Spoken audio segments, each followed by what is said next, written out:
So Moat 1, GPT 3.5 Turbo is the best value in the LLM game today. Moat number 2 is branding and just trust. Moat 3 is the feedback loop that they have.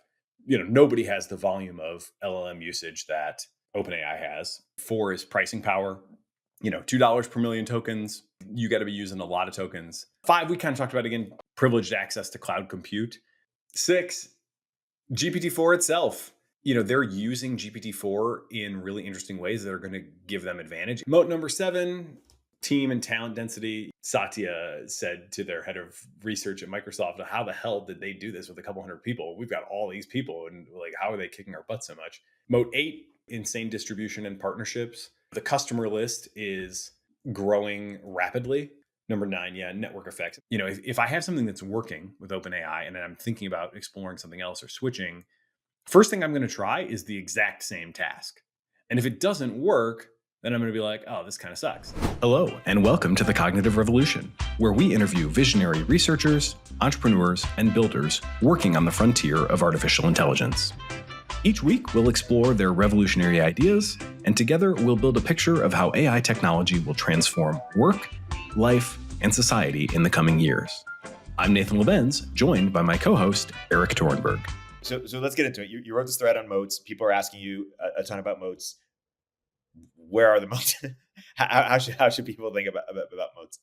The best kind of comparable vision that I think is intuitive, that seems likely to be right in terms of how this, broad AI, kind of utility intelligence market plays out over the next few years, is it probably ends up looking quite a bit like cloud. And you might even say, in the limit, it sort of could be cloud, right?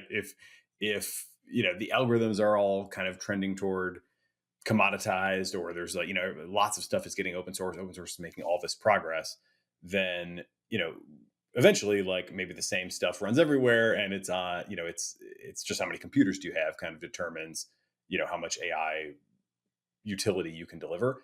I don't think it's quite that simple, but it does seem like it's kind of shaping up on somewhat similar lines where, in cloud, you have kind of big tech oligopoly has half-ish of the market. When you look at AWS, Microsoft, Google, Oracle, wherever you want to draw that line on who is kind of, the top tier cloud providers, they have about half. And it seems like if you were to just ask how, what is the breakdown of where inference is served over the next few years, it seems like it's probably similar. This time it's probably Microsoft and OpenAI that are in the lead in terms of, they've got the best product, and they've certainly got the cloud, to back it up. So they probably lead, and then, Google DeepMind, which is also their cloud is powering Anthropic, is probably next. And then AWS is a little behind at the moment, but has Hugging Face and has plenty of stuff. Plus, they just have tons of people already using their cloud. So for many kind of homespun, open source, you got to host it somewhere. So it's going to be a natural place. And then you've got long tail, besides that, and that can be still on those same public clouds, but different service layers. It could be your own on-prem solution if you're an enterprise, that's supported by whoever, and even on consumer devices, it seems we're seeing a lot of trends toward that as well. So in kind of keeping with my theme of everything everywhere all at once, I think there's no reason to suspect really that any significant pools of compute would not be used to power AI over the next few years. And so that market structure seems like it probably lines up. If for that not to happen, somebody would either have to run away with things dramatically, which doesn't seem like it's currently happening. OpenAI is ahead, but it doesn't seem like they're, light years ahead. And they were maybe 18 months to 2 years ahead of open source, which is to say what they were offering commercially 18 months to 2 years ago is about what open source has got to now. Not to say that open source will catch up to where they are in the next 2 years. That remains to be seen. GPT-4 is going to be, harder to match. It takes more compute, if nothing else, than, GPT-3 was to match. Cost of GPT-3 quality models is now under $500,000 if you go to Mosaic from scratch. Bring your own trillion tokens of whatever data you have, and you can get to GPT-3 quality, smaller model, more intensive training, but under 500,000 bucks. But yeah, meanwhile, GPT-4 is still rumored to be 100 million. That's not going to be so easy for the open source folks to replicate. But anyway, it seems like it's kind of headed towards shaping up like the cloud market. You've got the oligopoly that kind of combine, the hardware infrastructure and kind of services layer, which in this, for now is like the models themselves are kind of the core differentiator there. And then you've got, a ton of other things too that kind of make up the other half of the market. And so, just like AWS, certainly has moats in general in compute, like all these big players have moats to varying degrees. And, I think that's ultimately pretty obvious, that whole like no moats thesis. It's like, I don't know. I think that hasn't really held up over the last couple of weeks under deeper scrutiny. And, it's the negation of that memo isn't true either. Like, I think that memo had a lot of things going for it in terms of the flourishing of what's happening in the open source community, but it's not, it's still not the case that like everybody doesn't need OpenAI anymore. It's far from the case. The folks that are trying to implement this stuff in medicine, they are not that cost sensitive. They want the best thing, and OpenAI has it. And Google is like, trying to get on their level, and certainly seems like they can, or can get real close. So, that's just not something that anybody in the open source community has any credible claim against. I mean, and you can sort that out at the level of like a quick demo. You don't need a, deep evaluation process. You can just use common sense and ask some questions to GPT-4 or, to like the new MedPalm 2 out of Google. And you'll taste the difference between that and like whatever the latest woolly animal named model might be. Again, there's a lot of modes. We could break it down from a lot of angles, but that position is like, I think, pretty secure for the foreseeable future. Zooming out, it's interesting to think about when you have a new kind of platform shift or technological breakthrough. There's some that have led to more sort of open source, or open source would have bigger market share, and some that have led to the opposite. It's interesting to think about the kind of characteristics that make either happen. Yeah, it'll probably continue to evolve as well. And I'm certainly no scholar of kind of earlier software waves. Certainly haven't studied any of those with anything close to the intensity that I've been studying the AI wave. But so much depends right now on context. People ask these questions like, why? So how would you decide? That's a question I've been getting a lot. All right, let's say you're maybe at Waymark or you're in some other context. Like, how do people decide whether they're going to use an OpenAI or an open source model?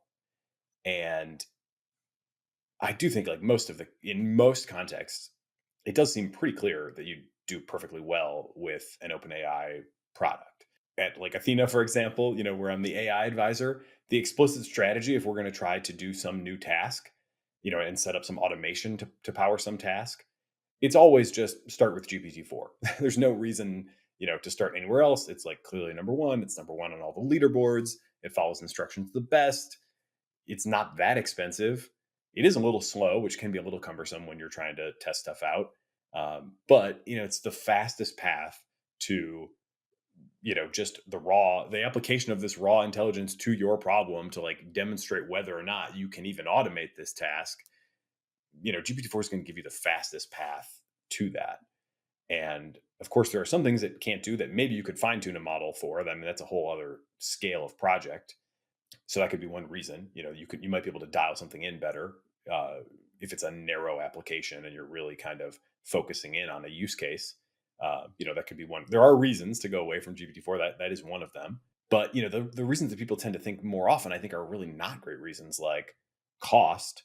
It's like it's pretty cheap actually, and it's especially cheap if you consider a total cost of ownership, because I can get in there and take most common tasks and get the AI performing reasonably well on it in, with a few rounds of prompt engineering, often in like 30 minutes or less. And, what is the cost of the person's time? Like, how many runs of this task automation do you need to be planning for before it is going to pay back, even to just spend a handful more hours looking for a cheaper option? I mean, what is the end, of your task? Like most tasks, people are not trying to scale to the billions, so, or even to the millions. So you think about like the cost per token on a GPT-4, 3 cents per thousand tokens in, 6 cents per thousand tokens out. Maybe just for simple math, average that to 4 cents per thousand tokens. That's 4 cents per 2 pages of text processed.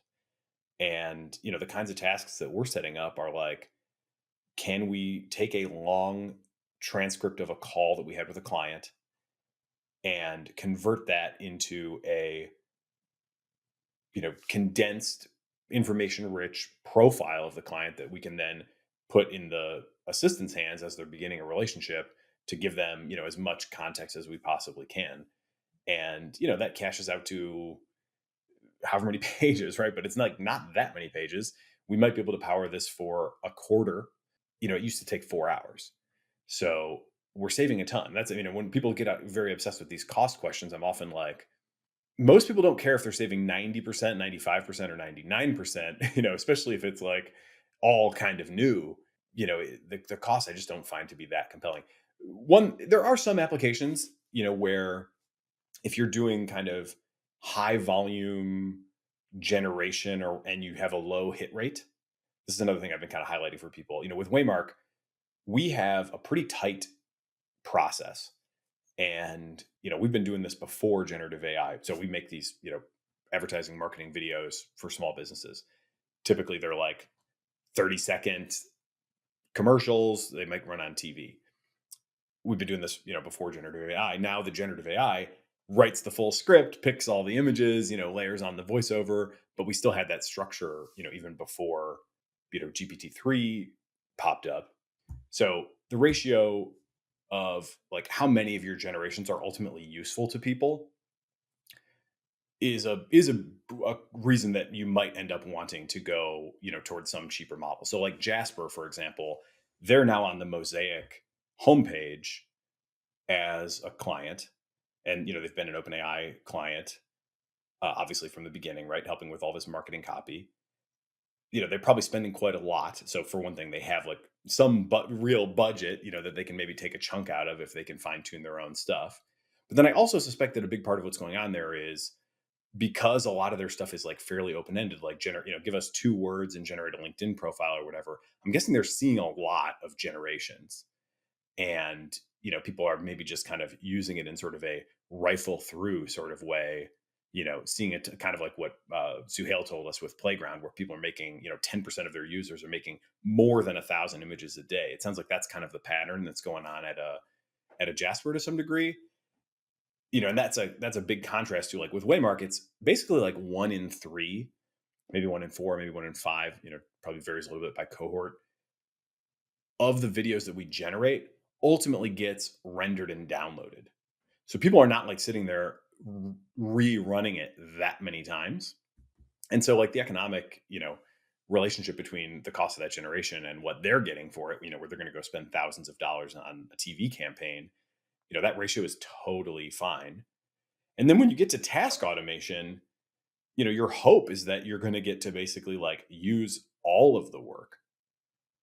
So, and that's like fairly feasible, when we do these transcript to, client profile workflows, the goal is like not to have to run it a bunch of times, and from what we're seeing, it looks like, yeah, it's basically going to work. Our workflow is going to be immediately after the call. Again, this used to take a couple days and whatever, and people would get bogged down and the things would take hours to write.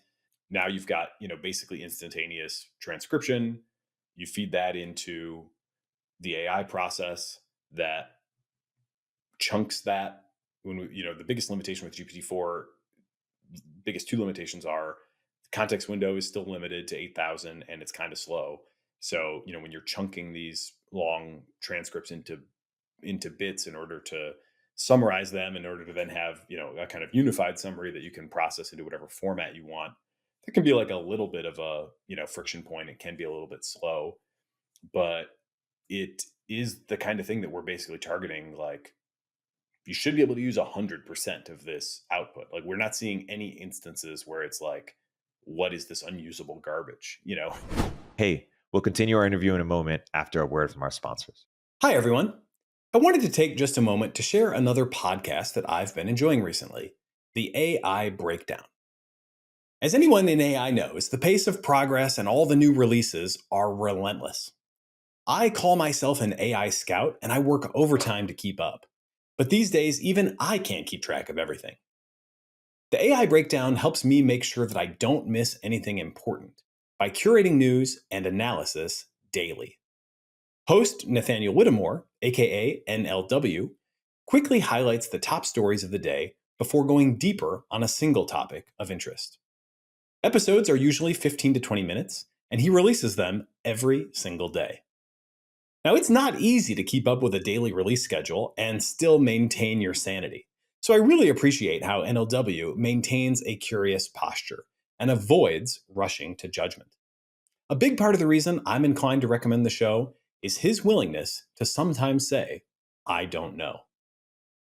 I think listeners will find the AI Breakdown to be a great complement to the long-form, deep dive interviews that we create, so I encourage you to check it out.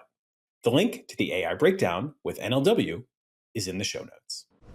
Omneky uses generative AI to enable you to launch hundreds of thousands of ad iterations that actually work, customized across all platforms with a click of a button. I believe in Omneky so much that I invested in it, and I recommend you use it too.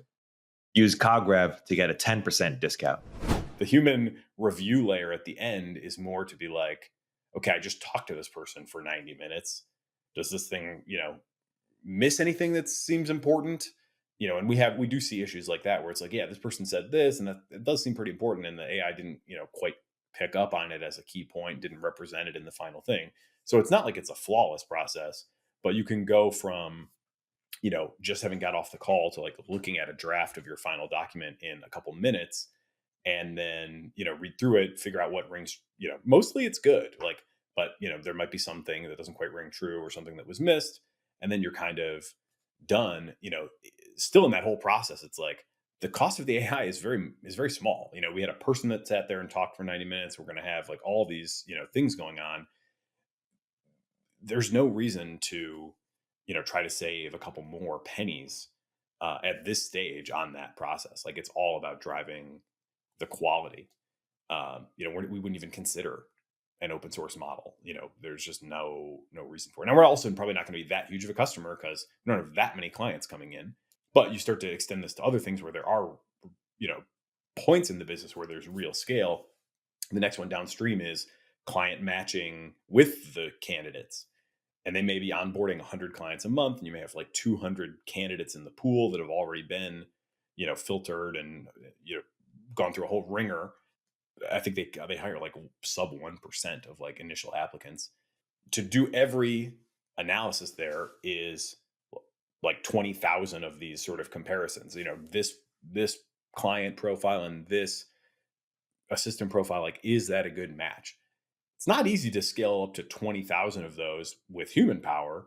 In practice, I think historically you would more kind of look until you found one that seemed good and kind of have to stop there because there just isn't time, to do the fully exhaustive version. But the AI can run overnight and do that more exhaustive version. And, it's still going to be cheaper than the human, powered thing. And it might even be better. I wouldn't get on quite yet and say it's going to be better, but I think it can match, pretty readily. And the prospect for it to be better is definitely there as well. And to make it more, just more personalized, more, to then turn around and be like, all right, now write a, blurb introducing this person to the client. You can enhance the client experience in ways that, don't even necessarily, aren't even necessarily about the fundamentals, but just like, let's get this thing off to a good start by kind of introducing this person in a really nice, personalized way. Yeah, anyway, in all that, cost is not an issue. I can tell you that. Do you see the gap? You mentioned open source about 2 years, behind. Do you see that gap widening or shrinking over time? Like, what do you predict? I don't know. It probably goes back and forth. I think it'll probably a yo-yo effect. I mean, the open source line is rising all the time, and then you probably have more like punctuated big next releases from the key players. The perceived public gap probably closes and then widens, again, and it won't be obvious like necessarily is the overall gap, given what they have internally that the rest of the world doesn't know about. Is that like shrinking or narrowing? I bet would be pretty hard to tell still for a while. And it seems like they are probably going to cluster. Like there's a weird tension right now between the fact that the leading companies, namely OpenAI and Google DeepMind, Anthropic, are pretty clearly like coordinating on some very meta level, and kind of saying very agreeable statements, to each other about how like, what's most important is that we do this safely and that, everybody can benefit from it. And, Google's CEO Sundar just said the only race that, matters is the race to safety or something like that. We should find that exact quote. That's not quite what it was. But he's, specifically trying to say we are not going to get into an AI race, which, I really view honestly as great validation for the entire AI safety movement and, even specifically the AI safety movement, because it's very easy to imagine a counterfactual where people running the cutting edge AI companies were just totally dismissive of big picture AI risks. And the fact that you've got basically all three of the leaders who have a real, aware, like demonstrated awareness of the, and seem to be pretty credible in taking seriously these, tail X risk scenarios. I don't think that necessarily happens in a, counterfactual world where there's no EA movement or where there's no like Eliezer. Their influence seems like pretty clear there. I certainly agree. I think the question there is, actions speak louder than words, and how much will the actions match? Like, if they were in a race, would they be acting any differently, or will they act any differently, and how so? Like, or how extreme? Because in some ways, if you're a little cynical, you could say it's reverse psychology in this really effective way, which is one, say it's not a race as a way to potentially throw it off competitors or not, threat to competitors, but also on regulatory side. Like, we have this weird dynamic where for other technologies, like let's say crypto, people said, hey, this is like the next great thing. Like, everyone needs this. And then on the regulatory side or media side, you see a response of, hey, actually, maybe this is bad, or maybe this isn't great, or it's too powerful, or it's too dumb, or whatever. But with AI, it was really interesting thinking about the hearings and thinking about kind of the response of media and regulatory. It's like people's, I think some accuse them of marketing, like by emphasizing the like how dangerous this thing is. It also emphasizes how powerful it is. And some people in media and sort of government are saying, hey, like it can't do as much as you say it. Like, they're kind of down. They're more scared of social media and misinformation and the complaints they have on social media, teen depression, et cetera, than they are on AI. Like, I would have expected people to be much more concerned than they are. It seems that most concern is happening from within tech. And I wonder if that's unconsciously a form of reverse psychology, in the sense that because tech is so internally worried about it, maybe that encourages them, because they're like somewhat anti-tech or somewhat contrary to tech, to be less worried. I think, Sam Altman's statements about what kind of regulation they recommend have been pretty clear and not, not always interpreted in good faith. So, you know, he's literally explicitly said, we think the regulation should apply only to the leading companies that are doing the biggest models, the biggest compute budget, training runs, and we don't want to interfere with companies, open source, research, startups, etc. And that seems like a very reasonable position for for the regulatory bodies to take. And I hope that they take something along those lines. That seems pretty sane. So yes, there could be some amount of hype marketing in that, but really they don't market at all. They don't need to market. The businesses, the phone is ringing off the hook. When I talked to Mosaic, ML guys recently, Jonathan and Abby, they were like, yeah, we can't run long. And they also said, we're starting, he's like, if you want to be a customer, you better hurry up and call us, because we are starting to get to the point where we're making serious, like tough decisions between research and customers. And basically, they're not going to cut research to nothing. They know they can't do that. So, it's like you might have a wait list at Mosaic, pretty soon. So, the level of spend that you have to commit to OpenAI to get some commitment from them of some attention to you has risen dramatically. When I bought it, just over a year ago, and we were already a retail customer, like on the API and fine tuning models and stuff. But as we're starting to get more serious, and I was like, I kind of want, a tutor or like a consultant, especially on the inside of OpenAI. What do I have to do to like get you guys to like take an every other week call with me? It ended up being, at the time, $2,500 a month was the like service package that we bought into. And now they don't even offer that. And, to get that kind of, account manager or whatever, you're at least into six figures, if not like a quarter million, kind of upfront commitment that you're going to spend that with them to have them like take your calls. So I don't really think he needs to go in front of Congress and call for regulation as a marketing strategy. They also like downplay their shit. If you want to say that they, are hyping everything, look at the launch statement that Sam Altman put out on GPT-4 day. One of his very first things was, it seems more impressive at first than it really is, which is true. It is honest. That is an honest statement.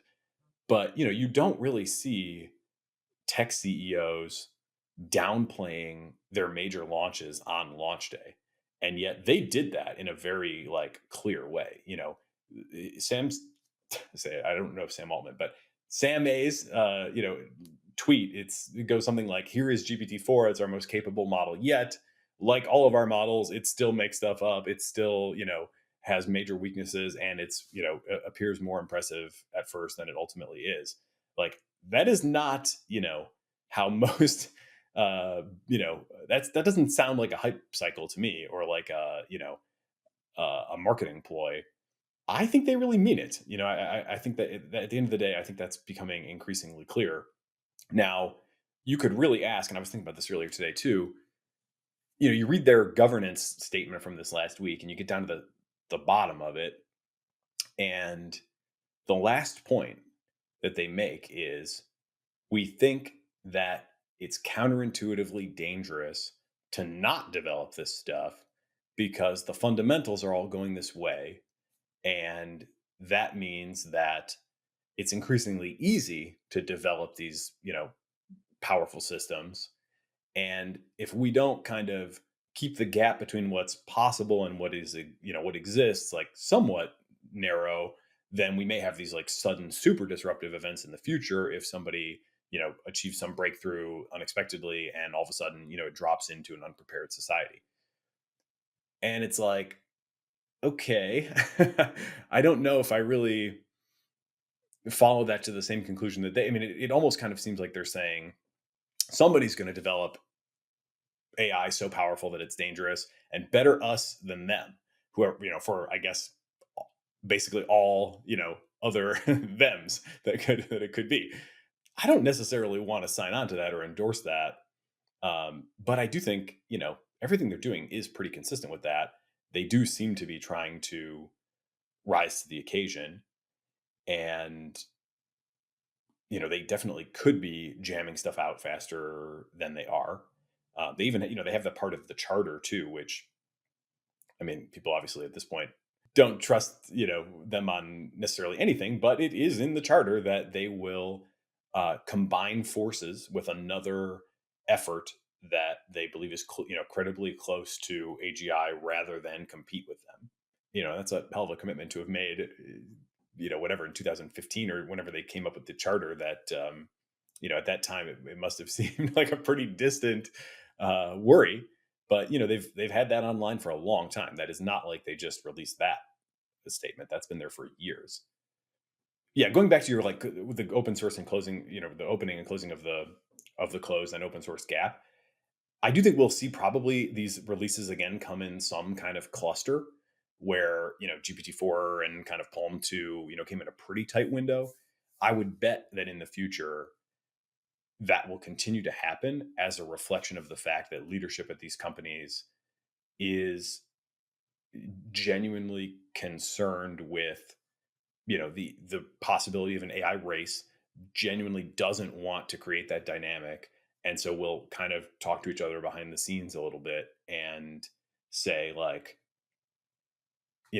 can we kind of ease into this stuff together so we're not, you're going to have a next generation thing, we're going to have a next generation thing. If we kind of bring those online around the same time, we can, the oligopoly is not going to get too disrupted. Microsoft and Google don't have to like, battle to the death. They can both kind of advance similarly.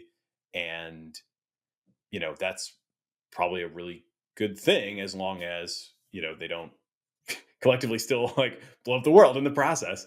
But it does seem like definitely way better than a different dynamic where they're like sworn enemies, won't talk and, are trying to one up each other, which we saw a little bit of that earlier this year, but it seems like they've kind of, Google has not taken that bait. I think I think they will be vindicated in the end for saying like, all right, you go ahead, but we're going to do it when we're ready. And, so far it doesn't even seem like they've lost significant market share as far as I can tell, like maybe a couple points, but not like, they're still dominating Bing in terms of just raw search volume. So, it seems like even from a shareholder standpoint, people were not that, the consumer wasn't that ready to switch where like, corporate requirements would dictate you like must ship immediately. So I think their judgment has been actually pretty good and vindicated. And, again, I think that's by extension of another vindication of the kind of AI safety crowd because, he didn't, I don't think he grew up thinking about this kind of stuff.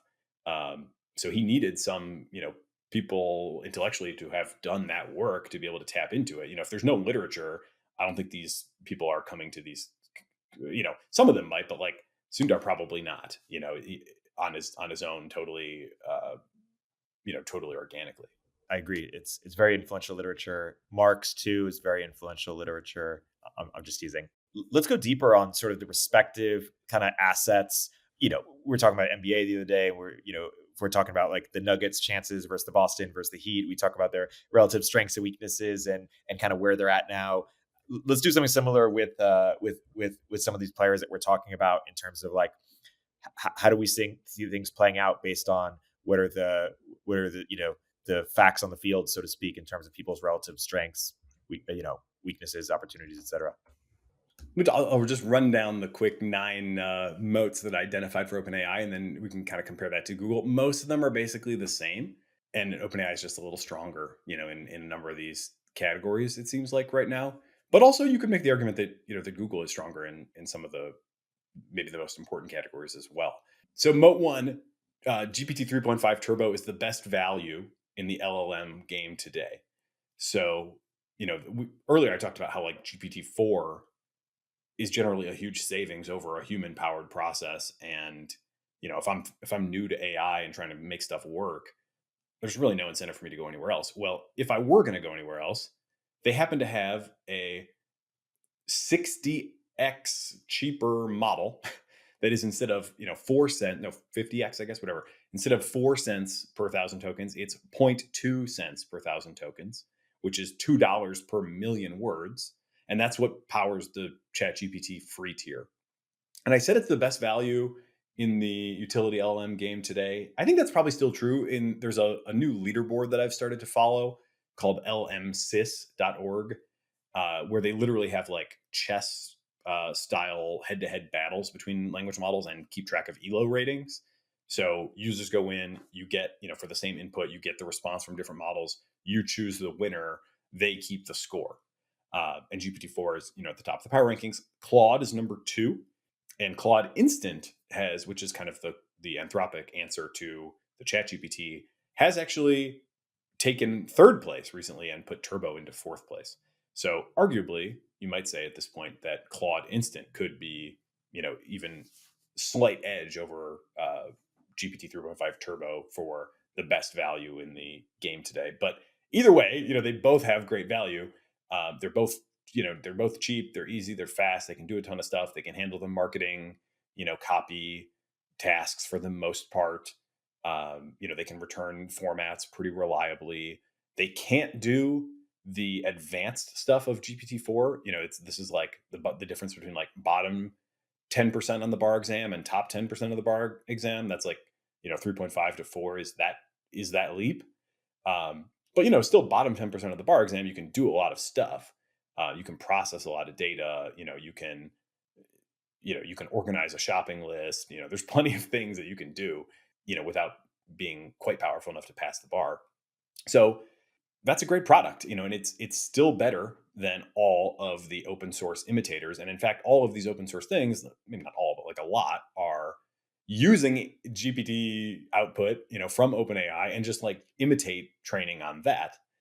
So, they are like getting somewhat close on some test domains, but they're not really that close to even, and the leaderboard will tell you this, and that's a blind head-to-head, user call the winner process.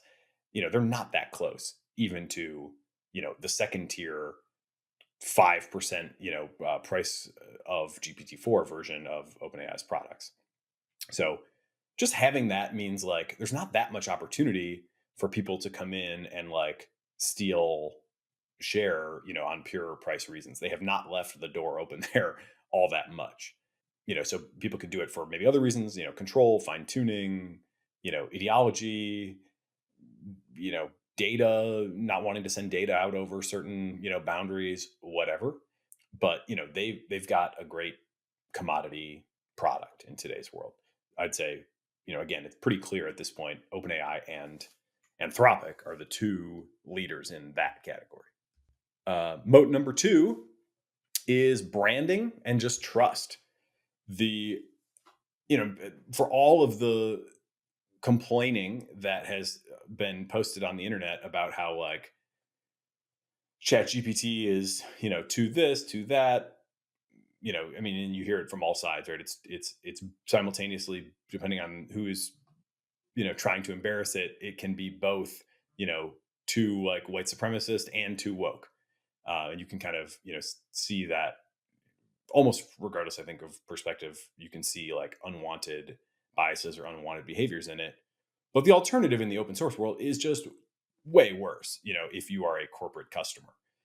If you want, a sort of radical free speech experience and you're, not a major company, then you can go the open source route and do, whatever you want. But if you are the kind of business that is thinking about maybe putting a chat bot into your product experience somewhere, you don't want it to get too adventurous. I was joking with a guy at OpenAI. I was like, yeah, these, the sort of open source radicals like really overestimate the corporate appetite for large language model adventure. Nobody wants their own, personal Sydney experience. Nobody wants that kind of embarrassment. And when you can get, at $2 per million tokens, good quality, pretty reliable service, from OpenAI, like then it's burden's kind of on you to figure out like, well, why did you do something, why would you, or why did you do something different? So I started saying that, people used to say nobody got fired for going with IBM. And now it's like, that might be true for a few of these top players, because your AI might still embarrass you, but at least you can fall back on like, look, I used like the industry standard, like these guys, they spent 6 months, working on safety of GPT-4. Like, what do you want me to do, boss? Like, if we're going to use this kind of shit, there's going to be some risk, but I kind of made the safest choice I could with OpenAI or Anthropic. Like, so again, that's a moat, right? And Google's, I think, going to get there too soon. Certainly they have the, like, I think, trust and kind of gravitas that a corporate buyer would believe them, that like they do, have good standards in place. And, again, when it's so cheap, like, why am I going to go, put myself as you know, a CIO or whatever in a position where I don't really know where this, exactly how this open source model was trained or by whom, or like to what degree it's really been battle tested. Like, I'm going to do that to save a little money. And by the way, am I even really saving money? Depending, maybe, but I'm certainly going to be putting more man hours into it, than I would if I was just doing, the simple thing. So, I don't know. It sounds kind of tough. Moat 3 is the feedback loop that they have. And this is where OpenAI is currently quite out in front, depending on exactly what you think about, some of the alternative strategies. But, nobody has the volume of LLM usage that OpenAI has, that ChatGPT has. Bing's doing some decent volume I've seen, but not as much as ChatGPT. And they're, of course, powered by GPT-4 anyway.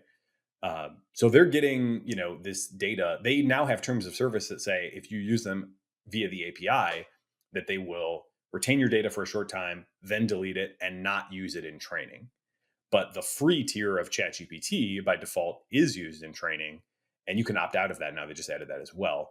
But by default, you're opt in, and if you want to opt out, you can opt out. But they're getting more, raw usage and feedback data than anybody else, and they have a well-honed product development process, that is humming. And others are finding that, kind of hard to reproduce. Even somebody like Bing, comes out and finds out, wow, uh, we didn't expect that. And, some of those things you're like, I don't, there were some really pretty flagrant breaks in the Microsoft process. I've gone down that rabbit hole. They tested this thing for months in other parts of the world. They had users report in their forum such behavior from the bot as ultimately graced the cover of the New York Times. They failed to detect it because, like, one part of the organization wasn't talking to the other or whatever. The Microsoft employee that responds in the forum, last I checked, this was also online in the Microsoft forums. The person who responds, who works at Microsoft, seems to not know about the AI powered search experience at all, and is like, doesn't even know what the person is talking about, who is saying like, your chatbot is accosting me. And that's all kind of documented as of like late 2022. Then they launched the thing in 2023, and then you have things that are as simple as like, you got the date wrong, the AI got the date wrong, the user corrected the AI on the date, and that was enough at launch for whole things to go off the rails. And I think it's people should be very clear on the difference between like a jailbreak, where you can trick ChatGPT into saying a bad word or whatever, and and that's a problem. But I've never seen ChatGPT turn on a user. And that's a whole different level of like failure of alignment, failure of control when the user is trying to break your control measure versus like failure of basically, of decent engagement with the user in the first place.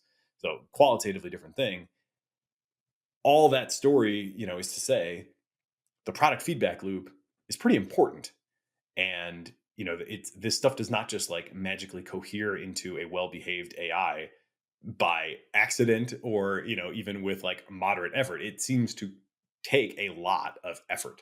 So OpenAI is just like crushing it in that regard.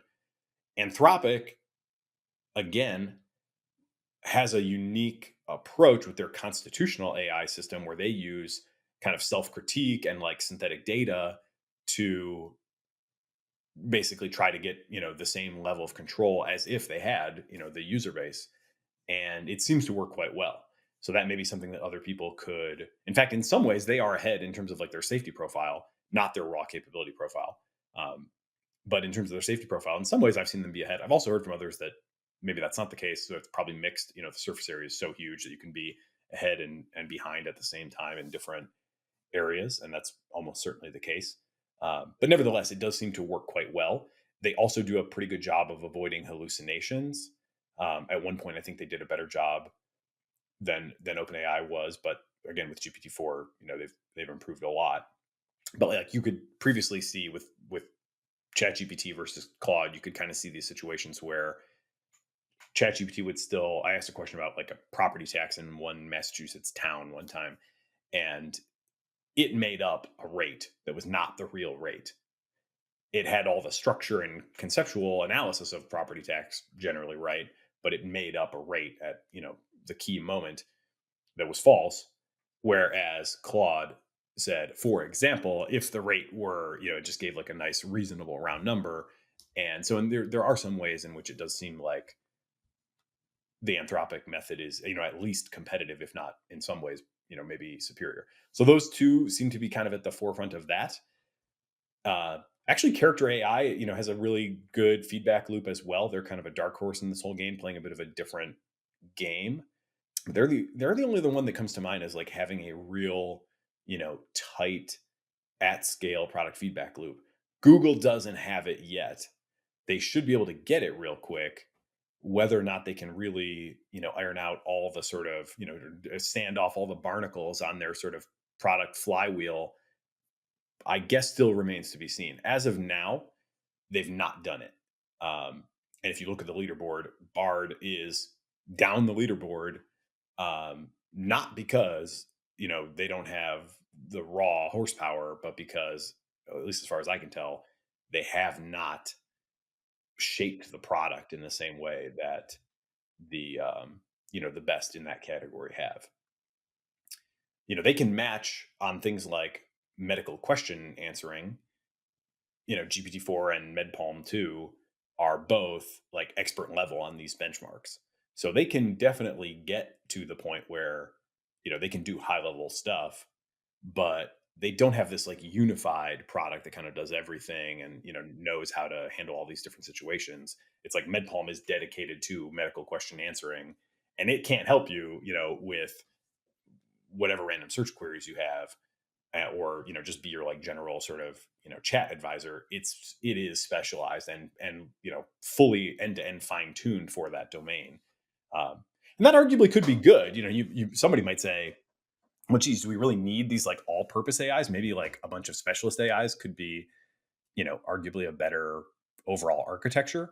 I think Google is definitely kind of playing that both ways. Like they're going to have their general open chat bot that you can talk to about anything, but they're also they're taking MedPalm 2 to like hospital groups and stuff like that. They're not even messing around with some base model. They're going to only take, the good stuff. So 4, I kind of talked about in this thread. 4 is pricing power. I think we've probably covered that, at enough length. $2 per million tokens. You got to be using a lot of tokens. And another way I was thinking about this was, this is actually kind of interesting math. If you were to try to compete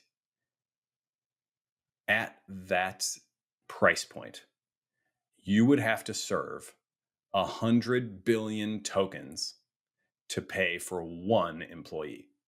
They make $200,000 in revenue for 100 billion tokens served. So I'm, rounding down from the, we're so back San Francisco AI salaries there to 200,000, calling that one employee. By the way, whatever electricity, compute costs you have, Microsoft gets its share out of that too, right? Out of that $200,000 for 100 billion tokens. I mean, 100 billion tokens is like a ridiculous amount of stuff. Like they're training these models on like 1 trillion tokens. That's like a kind of general ballpark of like what not like a GPT-4, but like a llama type good open source project might train on today would be like roughly 1 trillion tokens. So you're talking about like 10, and people also talk about that as like the scale of the whole internet.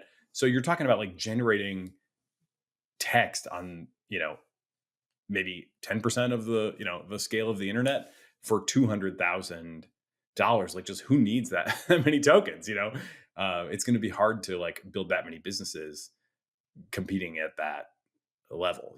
I don't see how you build another world class team that can hit at that level, only to then be like, okay, cool, now we're here. Now who needs 100 billion tokens? And by the way, we need to find a lot of people who need 100 billion tokens each to have a chance. I don't know. It's tough. The volume of that really kind of blows my mind. I think there are things, you'll see like, just mass summarization, just summarizing everything, just processing everything, quality. This stuff it's cost effective for quality control, right? I mean, every time you've ever been on hold and said this thing is being recorded for quality control purposes, like now it is cheap enough that you could actually implement, that the quality control on literally every call, perhaps. So, there will be, I don't think we've by any means like exhausted our imaginations when it comes to what are we going to use these tokens on. And 100 billion, that's input and output also, it should be noted. So like just scanning through tons of shit, and just kind of post processing information, I think is going to be a huge trend. There's a lot of tokens in that, but still, how many businesses can compete at that kind of commodity layer when it's that cheap? It seems really hard to, you know, I don't know if I'm a VC, I'm not sure I want to invest in that. 5, we kind of talked about again as well, which is privileged access to cloud compute. You can only serve as much of this as you have compute. There are starting to be compute shortages. I've heard stuff from a friend at Google who has said, demand for compute is now starting to kind of bind a little bit. They've made one of the biggest, decade-long investments in computing infrastructure, and they're like, starting to have to ration some stuff, it sounds like, at Google. The same was true from what we heard from OpenAI in like middle of last year. They were like, we have to make some choices on our product line because, even with our partnership with Microsoft, we just cannot scale our access to compute as fast as we would like. So there were a couple different, things that were happening at the time, but DALL-E 2 blew up. And that was like, they had kind of decided, we got to kind of delay the launch of some other product to, just put all the resources behind this. And, again, that's the Azure cloud that they're building on, right? So like your moat is pretty apparent. They're, where they are already hitting capacity constraints after, hundreds of billions of capital investment. I mean, that's about as self-explanatory as it gets as a moat, I suppose. Like you're going to have a hard time accumulating anything on similar scale. And, that doesn't mean you can't build a business out there, but it definitely means they have a moat. 6, GPT-4 itself. They're using GPT-4 in really interesting ways that are going to give them advantage. If you believe that there is and Anthropic has kind of said some similar things. By the way, that going back to 5, Anthropic partnered with Google, Hugging Face partnered with Amazon, like all Cohere, I forget who they partnered with, but somebody, all of these, kind of leading labs that don't have the compute, they're all entering into strategic partnerships for it. So there's kind of a musical chairs game going there that, isn't necessarily one-to-one, but how many, preferred model providers, does AWS ultimately take on? Probably not that many, I would guess, right? Anyway, so coming back to GPT-4, if you wanted to make a case for why are the leaders going to run away with it and widen the gap between themselves and open source, maybe one of the best answers would be that they already have these advanced models that allow them to scale all sorts of things that were previously really hard to scale. And OpenAI has given us a little bit of a glimpse into that with their recent interpretability publication, where they kind of use GPT-4 to look at itself and try to figure out what are the neurons doing within. Actually, I think they might have been looking at GPT-2. I think they were using GPT-4 to look at GPT-2. But still, kind of looking at like, you've got all these neurons, you don't know what they do. So how do you figure out what they do? Well, they basically run a bunch of text through the model, keep track of what is making, each individual neuron highly activated, and then kind of pull that out and look at it in batches. In our Tiny Stories interview, which we just recorded, it's really apparent there. They have these small models, and when they do that process on these smaller models, the concepts actually kind of jump off the page and are very apparent. And you can see like, oh, this one seems to be responding to like animals because it like dog and cat and bird and like, okay, like I see a pretty clear category there. Like this thing fires when there's an animal, and they showed a bunch of examples of that. As the models get bigger, that stuff gets more messy, hard to figure out. Um, some of the concepts remain quite clear and interpretable, but others you're looking at this like, okay, so this and this and this and this all caused this to activate at a high level. Like I'm not really seeing anything here that is super coherent or like an obvious concept that I could label. um, but they're using GPT-4 to automate that process. And just because there's even in GPT-2 there's already like I think 1,000,000,005 neurons or whatever, so, or parameters different than neurons, fewer neurons. But still, there's a lot of there's plenty. So you to scale that, how else are you going to scale it, right? So you think about that kind of thing and just the mega scale that they can apply to kind of enriching these data sets, cleaning data sets. The next they were talking about like it's not all just about scale, it's also about quality. Well, how are you going to clean your data set, right? You're going to probably go um, you know crunch through it with GPT-4. Anthropic has kind of lent some credibility to this notion with their like leaked, I think accidentally, with their leaked pitch deck, which said something along the lines of, we think that companies that fall behind in the like 25, 26 cycle maybe never catch up. And, if you're like, well, what the fuck does that mean? That sounds kind of ominous. I mean, I think it is kind of ominous, but if I had to interpret it, I would say it's that the models themselves become this engine of advantage that if you don't have access, you can't perform the next, level of research at the same, at the same pace. And there, I do generally believe that the like calls for regulation are pretty sincere, but that is also maybe where things like start to kind of diverge. You're like, oh man, if certain things are required, you have to perform some exhaustive check, um, and you can do it with GPT-4 at like at one level of scale, whereas if you don't have GPT-4 you can't do it. Then that becomes kind of an interesting challenge. Maybe you could imagine a regulation where they are required to kind of share certain certain capability with other developers or something along those lines, so it's not like they can control the whole stack. But as it stands, by the way, their terms do not allow all of these models that have been trained on ChatGPT output. Basically, they all violate the the OpenAI terms. So if you actually did want to go and commercialize that, and you're like, oh, look how smart I am. I took this open source model, trained it on ChatGPT output. Now here's my business. They could just straight up sue you and probably win, because you just took a bunch of their. Now the good follow-up question there would be, well, what about humanity as a whole suing OpenAI for having taken all of our shit and running the first trading process that created the model in the first place? Like, how can it be that they're allowed to take all of the human data and create a model and then prohibit you from taking from their model to train a downstream model? That does seem a bit weird. And I'm not sure that exact position is ultimately going to be tenable, because for multiple reasons. For one, it just sounds kind of insane. You're going to have a hard time defending it. And second, if you do want to say, we're not trying to like slow down research, but research comes to a point where it kind of depends on this like very rapid, high quality processing of information to try to, build good, reliable data sets, or, have China has just put out these guidelines, right? That are, people are basically like, they're impossible to meet. And the reason that China does not appear to be racing into an LLM future. They may be racing into a AI for military future. I don't know about that, but in terms of like putting chatbots online, they do not view that as the space race right now, as far as I can tell. On the contrary, they're more worried that it's going to like talk about Tiananmen Square or whatever, and they don't want that.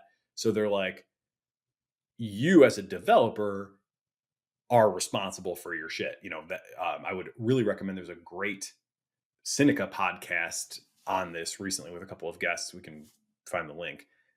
where they, a couple of China scholars like do the reading of what the CCP has said about this, and they have issued statements, and they put these standards out there that are like not easy to meet. Like the data that you use to do the training has to, be like reliable or like, have quality. I mean, they're using adjectives, right? So what does that even mean? It has to not violate anybody's, intellectual property claims, which, that legal regime, I don't think it's sorted out in China either. Your data alone has to like meet these quality standards per their, statement. And then everybody's like, well, that's impossible. How could we have web scale data that meets those standards? And the answer is, if you own a cloud and you have GPT-4, then you can do that data cleaning next time. And they're already to a point where they could even, probably just do the next model trained on like almost pure synthetic data by just kind of taking what is real, maybe transforming it, filtering it and transforming it into something totally synthetic, taking all that synthetic stuff, doing the training on that, and then being like, look, we're clear because here's the entire data set that we trained GPT-5 on. It was all now, there is still that link in the chain, right? It was all kind of made by GPT-4, which was in turn made by, with whatever. And eventually it does get down to like, obviously human, data was the, you couldn't have got here without it. But I do see some potential for that kind of dynamic where it's like, okay, there's a new standard, your data has to be squeaky clean or whatever. And it's like, shit. Now there is kind of a lock-in effect because nobody outside can really do that unless they have this model, like speed factor to kind of power that kind of thing. And, are they going to share that? As of now, they basically say no, per the terms, but maybe they could be required to, maybe they could change their minds. But anyway, there is some, this is why GPT-4 is a moat, because, it does have qualitatively different ability that like, they might even be able to use to accelerate their own work. And, they don't have, as of now, nobody is forcing them to share that to accelerate others' work. And they've reduced to the logits, right? They not reduced, but in the past, you could maybe even still with the earlier models, but with like GPT-3, you go in and use the API. When you get that API result, they would give you not just the one token that was chosen, but up to, I think, the top 5 most likely tokens with the like percentage that each was assigned in that prediction step. And then under the hood, they've actually generated a number for all 50,000 plus tokens in the vocabulary. So they don't have to do any extra work to do that. They're doing all that work for all 50,000, candidates anyway, picking one, which could be the top one or could be like semi-randomly chosen. But then they would return to you, here's the top however many choices. And that was really useful if you wanted to like study the model. It was also really useful if you wanted to train a imitator model, because it's way more information to say, the token was that's one thing, but then to say top token was the at 47%, next was a at 32%, then was an at, 9%, and then, whatever. You can learn a lot more from that, much deeper level of disclosure. And they've now closed that off. There is no logits returned with GPT-4. So that's kind of the, raising of the drawbridge a little bit. You could still, get your GPT-4 outputs and try to train on them, but they've made it that much more difficult to do it than it used to be. Moat number 7, team and talent density, whatever. They are definitely a absolutely killer team. There was just a news story where apparently Satya said to their head of research at Microsoft, how the hell did they do this with a couple hundred people? We've got all these people, and like, how are they kicking our butt so much? And, that's a probably complicated question to answer, but no doubt they do have extreme talent there. And I've seen it in kind of every part of the organization as well. The folks that we interacted with when we're in that $2,500 a month, consulting engagement, all very, very good. The business contacts, like they know their technology in a way that you just can't sustain. I don't think if you get really, really huge, the business guys that I've talked to there, like they don't have to check with the team. They know what's what. So I do think it's just extremely, strong organization top to bottom. Moat 8, insane distribution and partnerships. The customer list is growing rapidly. Here's a list of customers recently announced for OpenAI: Intercom, Wix, Morgan Stanley, Shopify, Khan Academy, Atlassian, Zoom, Brex. That was just one little thread, from one of the business guys there. They've also got a huge partnership with Bain. I think they just formed another consulting, partnership with another kind of global consulting firm. They're already in the door at basically all of corporate America. you know, so again, like you can you can try to sneak in that door before it closes behind them. But like those sales processes are in process, if not already closed, and moving on toward model customization or what have you. Number 9, yeah, network effects. I mean, this one's a little bit, it's definitely not as much network effects. We talked about this with Elad and Sarah a little bit back. The network effects in like social media certainly way stronger than network effects appear to be in AI. Sometimes people will ask me like, how much lock-in is there? And I'm always like, honestly, there's not much lock-in. When we run stuff on OpenAI, we make an API call to OpenAI. That code is a few lines, even like a one-liner. You could flip to Claude in 2 seconds. You could flip to, some other model in 2 seconds. It's really not that hard. Even with the fine tuning, you can fine tune on OpenAI's platform. They don't let you download your fine tuned model and walk off with it. You still have to pay, you're essentially building it to rent. But once you've done that data set, you can certainly take your data set and go run it on an open source model. And that's something I've considered recently with Waymark, just on pure curiosity, really. We're not really trying to save money at the moment, but I'm thinking, geez, these open source models, they're kind of getting there. Maybe it would be worth just like taking our, data set that we currently use on OpenAI and just running it against one of them and see how it goes. Maybe, if it was comparable, and I alluded to this earlier, didn't really get into it that much. We have a high degree of developer control. Our task is super defined. It's always the same formula where we're saying, here's the video script structure that you have to follow. Here's some information about the user. Here's the user just said at runtime. And your job is to like spit out a completed version of the script structure that you were provided. That's how it works. When we fine tune into that, we're not supporting chat. We're not, helping you write haikus. We're not doing anything else. It's that the developer control there means like we can be pretty confident that, things can't go too far off the rails. If the language model starts to malfunction, the application just errors. It doesn't like attack the user, or, the user won't even see the output because like it'll just break. So that developer control and the kind of, predictability of the task is such that we could do a fine-tuned model even without like all the safety, bells and whistles and niceties that we get we do and we do get and value from OpenAI. But we could kind of live without them because of the definition of the task. But it's still not hard to change. You can just flip around, any way you want, even on the fine-tuning side. So is there super strong network effects? Not really. The biggest things are kind of maybe like social, in the sense that everybody's kind of introduced to AI with these products and like the techniques to use them and the prompt engineering and the tools all get, kind of built for OpenAI first. Usually they are built in a provider neutral way pretty quickly, if not right out of the gate. But like nobody doesn't support OpenAI with their first release, right, of a new library or a framework or whatever. It's always going to be OpenAI on launch, maybe OpenAI only, maybe, others included too.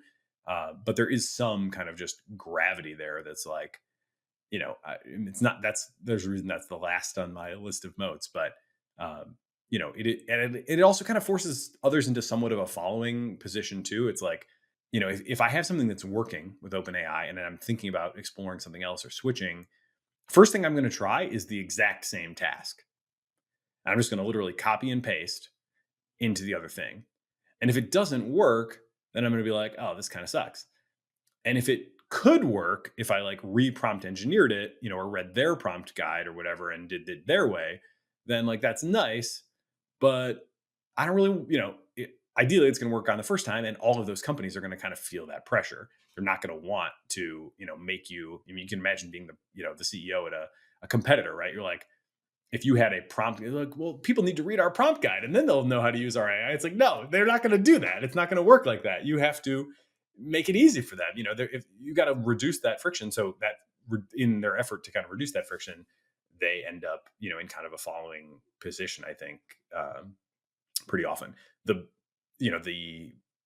plugin architecture is something that seems like it's going to kind of go that way, and is another area where you can see potentially some of these things where like having the product dialed in, having the having the data scale, to power a feedback loop. The plugin architecture, in theory, it's highly portable, but other people can adopt it. Microsoft has said they're going to adopt the same basic plugin architecture that OpenAI introduced. So probably everybody's going to kind of have to be able to support that in some way. But there's a lot of ways that you could be worse at supporting that than them. And now you're just kind of trying to play their game, but you're playing from behind. It's going to be hard to like leapfrog them at their own game. It's going to be hard even to catch up with them at their own game. And meanwhile, you're not developing your own game, right? So that's I think that's going to be tough. I think for a lot of these reasons, companies like Character and Inflection with their new Pi AI, I think those are notable exceptions to all of this analysis, or at least possibly, because they are trying to do something different. When you go talk to Pi, it's not like it's not like a sort of butler style, what can I do for you? Here it is, hope it's helpful. It's a much more open-ended, like exploratory dialogue. And, that may emerge as a totally different lane that is currently kind of unfilled. I don't think many people go to ChatGPT for companionship. And they almost kind of discourage that in their approach. It'll chat with you, but it's like, it frequently reminds you that it's an AI in ways that are not like super conducive to, an immersive experience. Whereas these other ones, they don't deceive you about being an AI. I think they're all like pretty defensible, product designs from what I've seen so far, but they do engage you in a different way that, they could just end up being a different product category in the end. Hey, we spoke to Elad and Sarah, a couple of VCs, and how they're approaching it from the space in terms of like what to invest in, what not to invest in. And I'm curious, given, we just ran through these moats, and that's what people are talking about when they talk about moats. It's like what's investable and what's not investable. Okay, I think the sophisticated analysis right now generally agrees that like Salesforce should be fine because they've got a ton of shit built out and a ton of distribution and a ton of contracts and a ton of everything, and they can layer on a co-pilot before you can build, a worthy rival from scratch, with no matter how, smart your use of GPT-4. So that I think is happening, and Adobe is in kind of a similar position in a way that, is more on the, visual side than the text, although it could be both. There's been a ton of amazing stuff, but nobody's really canceled their Adobe accounts. And now Adobe is announcing their own amazing stuff. And, it seems like if people have to pick, I just saw a really interesting thread from this guy named Riley on Twitter who said, Midjourney is awesome. It's always, it's been totally groundbreaking. But if I was going to tell somebody what to learn today, I'd tell them to use the Adobe Photoshop, because Midjourney is kind of this like, black box. You get things out of it. They can be awesome, but like Adobe, you can really make what you want, and they have both the generative layer and the like dig in and do shit layer now. And so, again, they should be fine. Like it is going to take a long time to build up a credible rival to Adobe. I would be very wary of a thesis that was like, you know, pick an incumbent and be like, we're going to beat them because we're going to use AI. I don't think that's going to work. They all know about AI, and it's not that hard to implement. And in fact, in some ways, it's easier when you have a big platform because you also have extensive documentation. So, like the existing models, already have a decent sense of a lot of these, mega platforms. Like you could probably go ask, and I mean, people see even in the marketing copy thing, right? You can ask ChatGPT to like write you a tweet or write you a LinkedIn post. It knows what the difference is between those in like general form and tone. A social media company that doesn't exist yet, it's not going to know how to do that. And the same thing is kind of true for like whatever, technology you're pursuing. If it's all well documented out there, like you could probably get pretty far with the chat GPT just off the shelf. You don't even have to do any special training.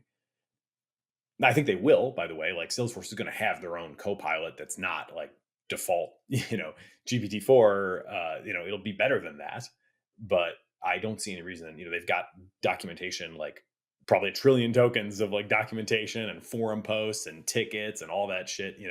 They have plenty to work with. So, yeah, I guess bottom line there, it seems like mostly the incumbent should be fine, and mostly I would be pretty skeptical of a thesis that's like, we're going to take on this incumbent and we're going to win because we're going to use AI and that's how we're going to win. I just don't see that path for most things unless you really felt like an incumbent was like flagrantly dropping the ball. I think that the more kind of exciting or, hard to predict stuff would be then what we also kind of talked about with them, which was like, what are the new things that just couldn't ever have existed before where there is no incumbent and it's a totally new market? And that, like, I guess so far we've got AI chatbot as like a new category. We don't really have that many new categories yet. We've also got like text to image, is kind of a new category. So there are a couple things that are kind of like, holy shit, you just couldn't do that before that have already come online. But I think that stuff is mostly still in the future. Cause again, like GPT-4 has only been out for a couple months, and probably a lot of the people that come up with those like crazy ideas won't even be the AI developers, in the same way that like, Uber was developed in a different way than, the iPhone itself, and you probably, Travis, probably couldn't have done the iPhone. But like a company like Apple, could never have done what Uber did. There probably is some kind of similar dynamic. What gets built on this new platform that's just like radically different, who knows? Like one thing I am keeping my eye on is this kind of improved discourse space.